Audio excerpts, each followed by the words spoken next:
Hi YouTube family, ಎಲ್ಲರೂ ಹೇಗಿದ್ದೀರಾ? ಚೆನ್ನಾಗಿದ್ದೀರಾ ಅಂತ ಭಾವಿಸ್ತಾ ಇದ್ದೀನಿ. ಇವತ್ತು ಸ್ಯಾಟರ್ಡೆ ಅರ್ಲಿ ಮಾರ್ನಿಂಗ್ 5:30ಗೆ ಎದ್ದು ಟಿಫನ್ನು ಅಡುಗೆ ಎಲ್ಲ ಪ್ರಿಪೇರ್ ಮಾಡ್ತಾಯಿದ್ದೀನಿ. ಯಾಕಪ್ಪ ಅಂತ ಅಂದರೆ ನನಗೆ 8 ಗಂಟೆಗೆ ಸ್ವಲ್ಪ ಆಫೀಸಲ್ಲಿ ಮೀಟಿಂಗ್ ಇತ್ತು, ಸ್ವಲ್ಪ ನಾನು ಬೇಗ ಹೋಗಬೇಕಾಗಿತ್ತು.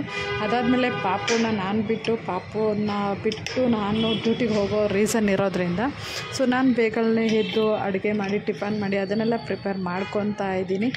ಇವಾಗ ಮೊದಲು ನಾನು ಅದೆಲ್ಲ ಬೇಗ ಎರಡು ಕೆಲಸ ಒಂದೇ ಅಟ್ ಅ ಟೈಮ್ ನಾನು ಮಾಡ್ಕೊತಾ ಇರಲಿಲ್ಲ, ಸ್ವಲ್ಪ ಲೇಜಿ ಥರ ಇರ್ತದೆ. ಇವಾಗ ಅದನ್ನೆಲ್ಲ ಸ್ವಲ್ಪ ಮಾಡೋದನ್ನ ಕಲಿತಾ ಇದ್ದೀನಿ ಅಂತಲೇ ಹೇಳ್ಬೋದು. ಈ ಡ್ಯೂಟಿಗೆ ಸೇರ್ಕೊಂಡ್ಮೇಲೆ ಎಲ್ಲನೂ ಒಂದೊಂದು ಕಲಿತಾ ಇದ್ದೀನಿ. ಹಾಗಾಗಿ ನನಗೆ ಬೇಗ ಎದ್ದು ಎಲ್ಲ ಥರನೂ ಮಾಡ್ಕೊಂಡು ಹೋಗ್ತಾ ಇದ್ದೀನಿ. ಟಿಫನ್ಗೆ ಬಂದು ಕುರ್ಮಾ ಮಾಡಿ ಪೂರಿ ಮಾಡಿ, ಮಧ್ಯಾಹ್ನ ಊಟಕ್ಕೆ ಅನ್ನ ಮತ್ತು ಮೂಲಂಗಿ ಸಾಂಬಾರೆಲ್ಲ ಮಾಡಿ ಎಲ್ಲ ಪ್ರಿಪೇರ್ ಮಾಡಿ ರೆಡಿಯಾಗಿ ಬಾಕ್ಸ್ ಕ್ಯಾರಿ ಮಾಡ್ತೀನಿ ನಾನು ಡೈಲಿ ಕೂಡ. ಹಸ್ಬೆಂಡು ನಾನು ಇಬ್ಬರು ಡೈಲಿ ಬಾಕ್ಸ್ ಕ್ಯಾರಿ ಮಾಡೋ ಹೊತ್ತಿಂದ ನಾವು ಮನೇಲಿ ಡೈಲಿ ಅಡುಗೆ ಟಿಫನ್ ಮಾಡ್ತಾನೆ ಇರ್ತೀನಿ. ಹೊರ್ಗಡೆ ಹಸ್ಬೆಂಡು ತಿನ್ನೋದಿಲ್ಲ, ತಿಂತಾರೆ ಅಂದರೆ ಅಷ್ಟಾಗಿ ಜಾಸ್ತಿ ತಿನ್ನೋಕ್ಕೆ ಹೋಗೋದಿಲ್ಲ. ನನಗೂ ಹೊರಗಡೆ ಊಟ ಅಡ್ಜಸ್ಟ್ ಆಗೋದಿಲ್ಲ. ಹಾಗಾಗಿ ನಾನು ಮನೇಲೇ ಕೂಡ ಅಡುಗೆ ಎಲ್ಲ ಪ್ರಿಪೇರ್ ಮಾಡ್ಕೊತಾ ಇರ್ತೀನಿ. ಎಷ್ಟೆಷ್ಟು ಬೇಗ ಆಗುತ್ತೋ ಅಷ್ಟು ಬೇಗ ಮಾಡ್ಕೊತಾನೆ ಇರ್ತೀನಿ ಅಂತಲೇ ಹೇಳ್ಬೋದು. ಪಾಪುನ ನನಗೆ ಬಿಟ್ಟು ಹೋಗೋದ್ರು ಸ್ವಲ್ಪ ನನಗೂ ಟಯರ್ಡ್ ಫೀಲ್ ಆಗುತ್ತೆ, ಏನೂ ಮಾಡೋಕ್ಕಾಗಲ್ಲ. ಬ್ಯಾಂಗ್ಳೂರು ಲೈಫು ಅದೇ ಅಂದ್ಕೊಂಡು ನಾವು ಅದೇ ಲೈಫ್ಗೆ ನಾವು ಅಡ್ಜಸ್ಟ್ ಆಗಬೇಕು ಹೊರತು ನಮ್ಮ ಲೈಫ್ಗೆ ಯಾರೂ ಅಡ್ಜಸ್ಟ್ ಆಗೋಕ್ಕಾಗಲ್ಲ.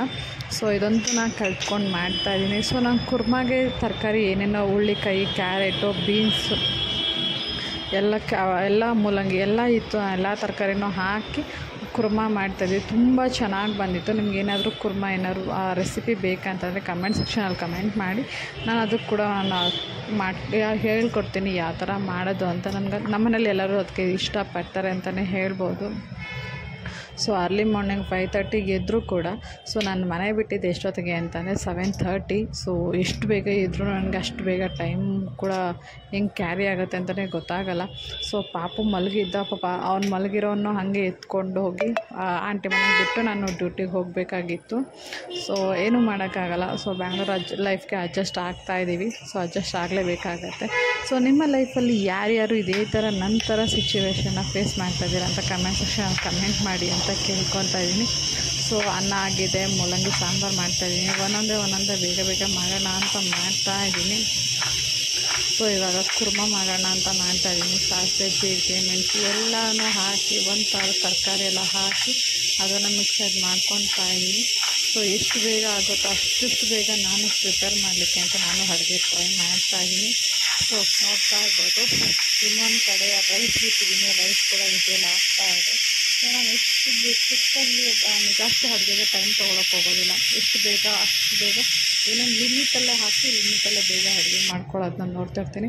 ಅದಾದಮೇಲೆ ಅಡುಗೆ ಎಲ್ಲ ಟಿಫನ್ ಅಡುಗೆ ಎಲ್ಲ ಆಯಿತು. ಅದನ್ನು ಪಾತ್ರೆ ಎಲ್ಲ ಜೋಡಿಸಿ ನಾನೆಲ್ಲ ರೆಡಿ ಆಗಬೇಕಾಗಿತ್ತು.